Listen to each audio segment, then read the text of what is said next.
Hello everybody, welcome to iExamB's Legal Bee. This is Amrita, your law faculty here at iExamB. Embrace the iExamB learning experience with us.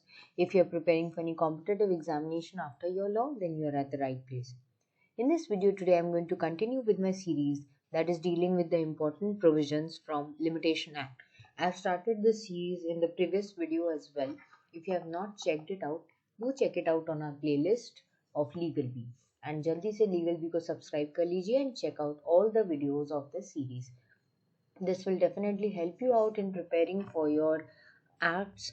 How and what strategy you can use for preparing each and every act has been covered in these particular videos.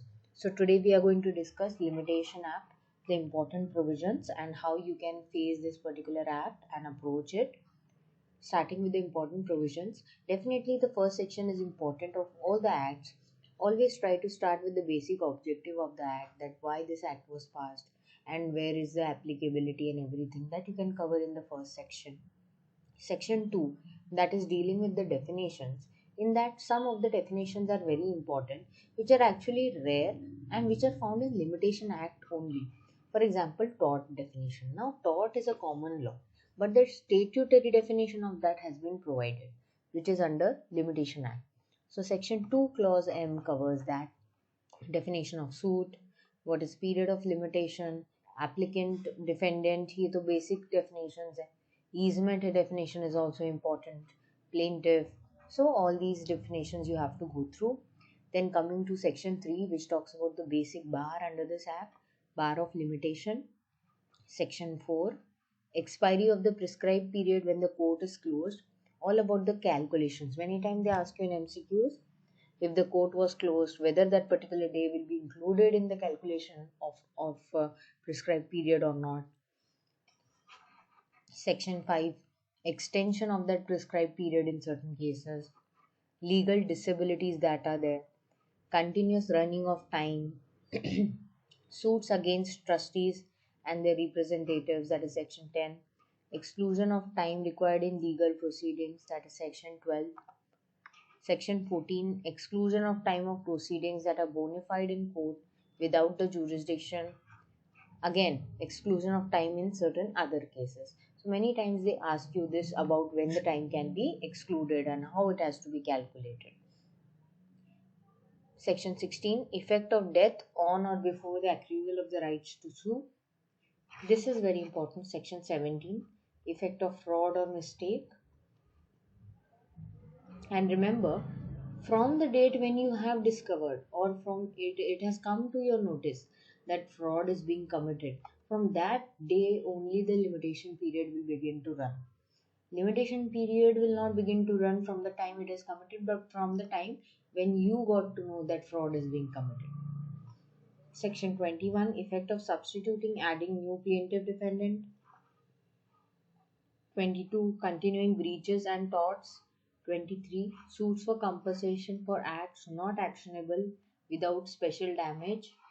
24, computation of time that is mentioned in instruments, and that is actually as per a special calendar named as Gregorian calendar. So sometimes the direct question comes that which calendar is followed for the instruments, computation of time and all. So ये direct questions answer करने के लिए हमें ready रहना है and ये questions actually काफ़ी simple होते हैं, स्कोरिंग होते हैं, within very less time we can fetch good marks. So that is how this act can be helpful if you prepare it in the right manner. And definitely these substantive provisions in the procedural law of limitation, that is acquisition of easements by prescription. We are acquiring a right over here, or some of your right is getting extinguished, that is extinguishment of right to property, section 27. So in cases में क्या होता है, acquisition or extinguishment of right होता है. So this can be considered substantial provision which we have under the procedural law of limitation. These are actually both very important. Adverse possession concept you might be knowing, ये उससे related है, ये काफ़ी ज़्यादा important concepts हैं, so you have to focus on that. Now the act is short but sometimes questions come from the schedule that is consisting of the years that are required for filing a particular case. So definitely you can't remember and learn each and every suit or which side of suit, how much years are required and applications and everything. पूरा schedule तो याद रखना आसान नहीं है, but definitely आप important याद रख सकते हैं. And we have provided a document for you for that purpose, which is providing you important provisions along with the summaries of the sections. So that is attached in this particular video description. आप उसको ज़रूर refer कीजिएगा. In this series I am providing you section summaries also. Please download it from the video description. So in that we have the section with summaries which are important especially, and in the schedule also we have shortened and given you some periods of time in limitation act. So do check it out. Prepare 50% faster with us at iExamB. If you have any doubts, you can reach out to us. Write to us an email on hello@iexamb.com, or you can call us on this number, or visit our website. Check out the courses available.